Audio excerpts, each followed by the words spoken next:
Coming up on this Friday the 13th free-for-all, we're smelling vacation. At the end of the day, everyone's stinks. Listen, Micah, story time with Shoddy doesn't stink. You want to have a beer? And I was like, well, hell yes, I do, coach. We're kissing Cowboys minicamp goodbye with the hard-hitting questions, like did Micah's goodnight call cross the line? And can Dak in this offense with George Pickens get back to being the best in the NFL? We have a former NFL defensive back, Madre Harper, the pride of Arlington Lamar, a UFL champ, in the house, spending his Friday 13th with yours truly. Why don't we just end on a bang? Yeah. Birmingham going to win it all? I don't like to make predictions. We're going to win our next game. So throw back a Shoddy. We're ready for air. Coach knows the deal. Is the lighting right? Usually we got to make sure we get the lighting right. I look good. I did my hair. Free for all starts right now. To all the fathers, happy Father's Day.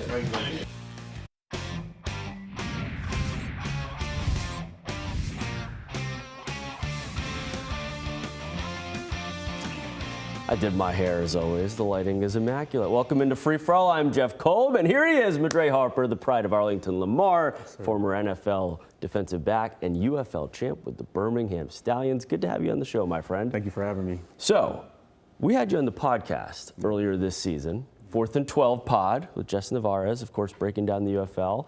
And we got to kind of recap your story, which has been amazingly full circle. Yeah, absolutely. Could you have ever believed that you would have started out in Arlington and then wound up playing pro football in Arlington? Not for the Cowboys, though. Yeah.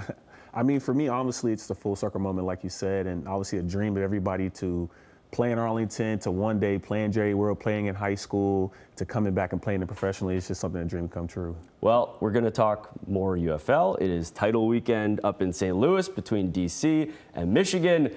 I know you have a lot of thoughts on that. Yes, sir. And we're going to talk some Cowboys, but I wanted to revisit a little bit of that podcast. Here's a clip from our segment earlier this fall. To play high school here, to go play professionally, play at Jerry World in high school and in NFL, and then come back, into my career, trying to, figure out my career and to play in my hometown city, the hub be here, and it's nice I get to live here too as well. So everything is really, God just really blessed me and just allowed this opportunity. You were in the league in the NFL. Yep. But it wasn't until the spring football league with Birmingham that you won a championship. Absolutely. How special was that? I mean, for me, it was great because we all dream of winning something at the highest level. And we all, we win Little League championships in middle school. And some people are fortunate enough to even win, high school championships. Some of us go to college and able to even just get in a playoff game or get in a bowl game. But to go to a professional level and win, not only I'm in the history books to win the first ever UFL championship. So to me, that's just something that nobody can take away. What was the first thing you thought in your brain after that? I mean, the first thing for us is we skunked them boys on national TV 25-0. I mean, let's just be honest. The confidence never runs short with this guy. That's what I've learned. I know it probably feels like yesterday that you guys won that title. 25-zip, as you reminded us, over San Antonio. A little bit bitter, right, that you're not in the championship game this year, though. Yeah, absolutely. For us, I mean, obviously we wanted to go far, and we obviously wanted to win those games. But for you watching on TV, the Michigan just looked like they wanted it more, and they just came out the better. Again, you played in the NFL, 3 different teams, Raiders, Giants, Panthers. I've had a blast this season just learning all these different stories in the UFL about guys who are enjoying that moment. I know it's different. I know it's not maybe the dream you had growing up, but how have you really soaked up the UFL opportunity? I mean, for me, honestly, just to continue my professional career and obviously continue to play ball at a high level of professional with other guys who really just want to play ball and extend our career, it's something that I'm forever grateful for. And you're always grateful for every coach that you get a chance to play for, right? Sir. Some are more coach speak, some are a little bit more fun and loose. Yes. I think we're learning with the Dallas Cowboys that Brian Schottenheimer, he's more fun and loose. He's a player's coach, and these were some of the gems just from this week with minicamp. Take a listen.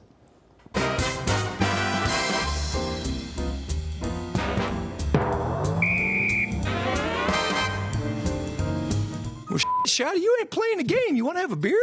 And I was like, well, hell yes, I do, Coach. I'll have a beer. So we sat there and we drank a couple course heavies together. I was not playing ping pong either. I want to play Micah. I beat the shit out of Dak all the time when I play him. So Mike is next. I'll put that out there for Micah, see if he wants to accept the challenge over the break. I think I'm a great dancer. My wife will disagree. There's a lot of dogs. When things go good or bad, she buys dogs. And I don't know. I really don't know why. I mean, literally, I come home and, hey, you got fired. Oh, let's get a dog. Oh, you got hired. Let's get a dog. I was literally going to make fun of you for your phone going off, and I lost the question. I really was. I did apologize. Danny, my man, what you want? What do you want to drink? Milk? You want something like that? I might have a shotty in hand and sitting on the beach somewhere. I just thought he missed me. And I literally was like, that's cool, man. Guy reached out to check in, see what's going on. And then I was like, damn. Shotty talking about the Micah Parsons prank call that we've been talking about all week. Listen, I'd want to have a beer with the guy. I think most of the players would too, and it's just been a different vibe under Shotty than Mike McCarthy. That's not to say that Mike was no fun. He had his moments, but it's a different energy in Frisco at the start of these days. From what we've seen, Schottenheimer is a true player's coach. That means the players seem to be fully embracing it and enjoying it. The question, though, is, when things get hard in the fall, a little bit of a losing streak maybe, will Shotty be able to ditch the nice guy visor and throw on a tough guy cap? This week, the Cowboys head coach said past players have seen his, quote, wrath, and the fun part of connecting with his guys right now tees him up for those tough talks later. Job is to prepare these guys to compete every day to try to put ourselves in a chance to win a Super Bowl. And I think part of the ability to give criticism and have hard conversations is by having a relationship.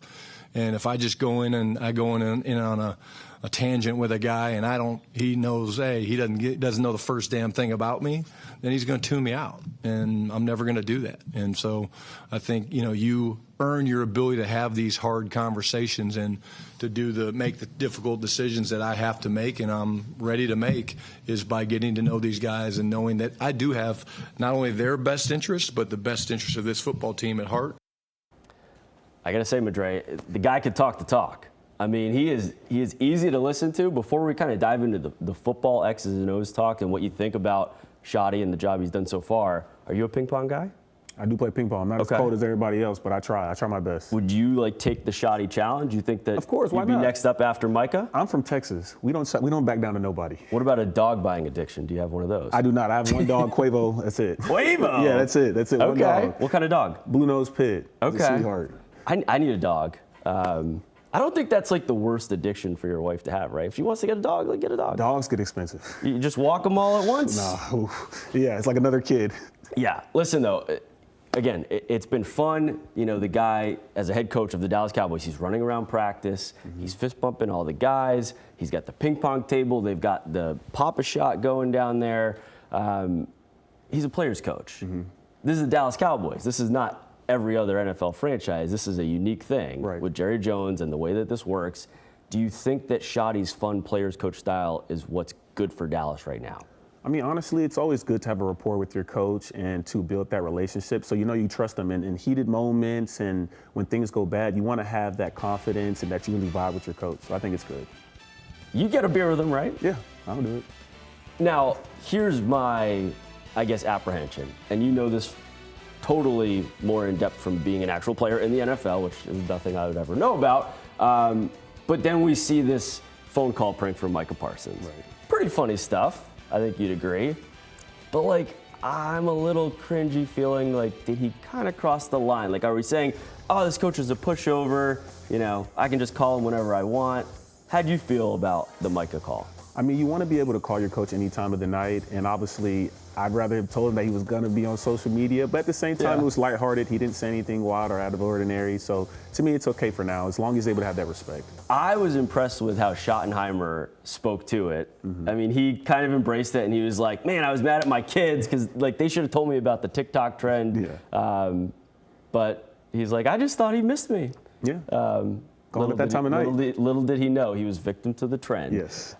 So, whether or not he's being too nice guy, too much players coach, reality is he got Micah Parsons to show up to minicamp. Yes. That's a win. Just huge. Especially given, obviously, we know the ongoing contract saga with Micah Parsons. We saw him on the field, talking with Jerry Jones this week during one of the practices. Of course, the natural question after that from the reporters was, oh man, were you guys talking contract? No, we were talking about my travels. We were talking about the offseason. Jerry said I look good. We've seen how a lot of these contract situations have taken a long time to play out with Jerry Jones, Madre. Yeah. CeeDee Lamb, Dak Prescott, Zach Martin held out a couple years ago. Why should we think, or should we think, that it will be any different with Micah Parsons as far as he has to wait into training camp to get his deal? I think they'll try to get a contract done because you don't want him sitting out of training camp, especially with the addition of George Pickens and everything they're doing there. So I think they'll try to get it done, but we'll see. My concern is I feel like maybe Micah has this idea in his head, like, you know, I saw the Dak thing, I saw the CD thing, but I'm Micah, like I'm different, you know? Do you worry at all that maybe Jerry does play this exactly how he has and this thing takes a while and Micah goes from, oh, I'm good, I'm close, I'm buddy-buddy with Jerry to, man, I can't believe he betrayed me like this. Yeah. I mean, I don't see Jerry changing in his ways, especially at his age of currently right now. I don't think any of us see that. So it's going to be a long ball. He's going to get what he wants into the day. So. Well, and I think, speak to this too, not only obviously do you want Micah Parsons there because he's maybe the greatest defensive player on the planet right now, but you have a brand new defensive coordinator in Matt Eberflus. How important is it from a schematic standpoint for that whole unit to have Micah Parsons there throughout training camp? Well, he has to be there. The schemes, the coverages, the back end, the team camaraderie, he has to be there. Now, you mentioned George Pickens. Yep. Now, you had some time in Pittsburgh as a Steeler with George Pickens. Yeah. What do you remember about George Pickens? Because obviously, this is a guy that was traded here, and there was just so much kind of bad publicity surrounding him. Oh, this guy is, you know, not a good team player and kind of a headache, and Pittsburgh's just trying to get rid of him. What did you know about George Pickens when you were his teammate? Man, George is a dog. He's going to go out there, anywhere you throw it, he's going to catch it. Loves football. I don't know why those talks happen, but that's the homie. I have no issues. So now you get George Pickens, you get CeeDee Lamb. That's like a dream come true for Dak Prescott. Absolutely. Now, we know Dak hasn't taken this team all the way. They have not won a Super Bowl. They have not come that close. But at times, they have had the number one offense in the NFL. Do you think the Pickens addition and some of these other running backs give Dak a chance to get Dallas's offense back to being number one in the NFL? Absolutely. The way they moved CeeDee Lamb around last year, and now they have addition of GP, it's going to be even crazier, even harder for guys this year to cover them. Yeah, well, I think it's really exciting, and we'll see if this could be another, you know, there was a lot of hype when it was like Amari Cooper and Michael Gallup and CeeDee Lamb. Of course, that wasn't the same CeeDee Lamb. Right. You put CeeDee with all he can do, and then Pickens is that jump ball downfield threat. It could be exciting. Of course, it's June, so it's early. It's baseball season. We are in the heat of Major League Baseball season, so we will go from Cowboys to Rangers now. And Texas, let's be real, they've been struggling lately.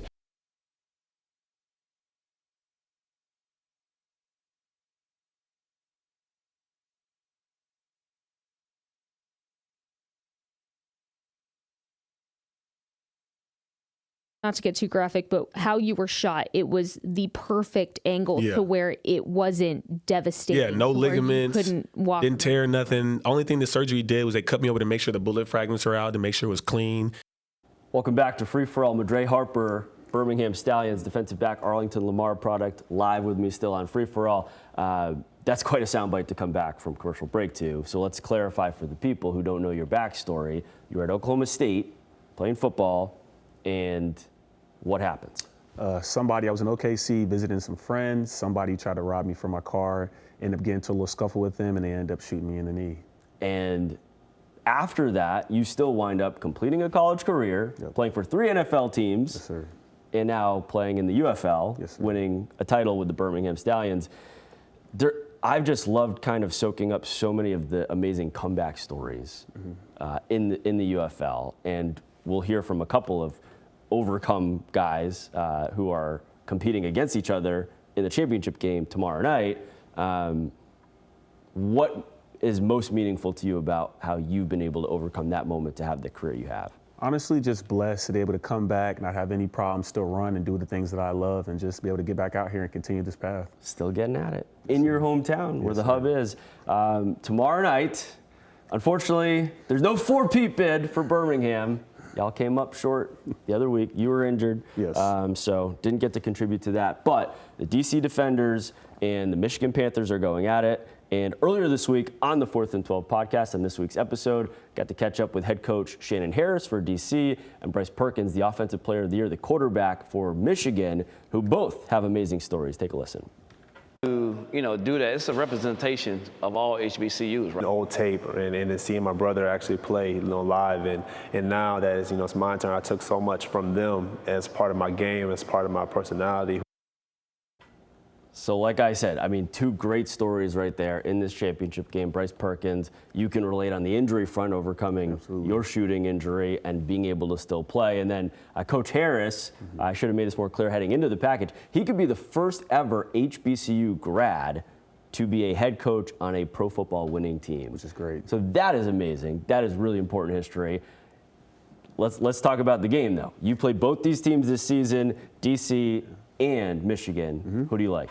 I like Michigan, of course. I want to put on for our conference, and they beat us, so it looks really good if they beat them. Okay. Well, a little bit of a vested interest from you there. Yes, yes. I think Michigan is the favorite and did beat DC pretty handily early in the season, if I have that right. So much fun to have you on the show, my man. Thank you so much for having me. And just so good to see the career you put together here, both in the NFL and the UFL. We'll have you back soon. Thank you, sir. All right. Up next, we're not done on Free For All on this Friday the 13th. We'll hit the hard court. The Wings were trying to snap their losing streak, and the NBA Finals truly go down to the wire in Indy. Could OKC even the series? We will find out after the break.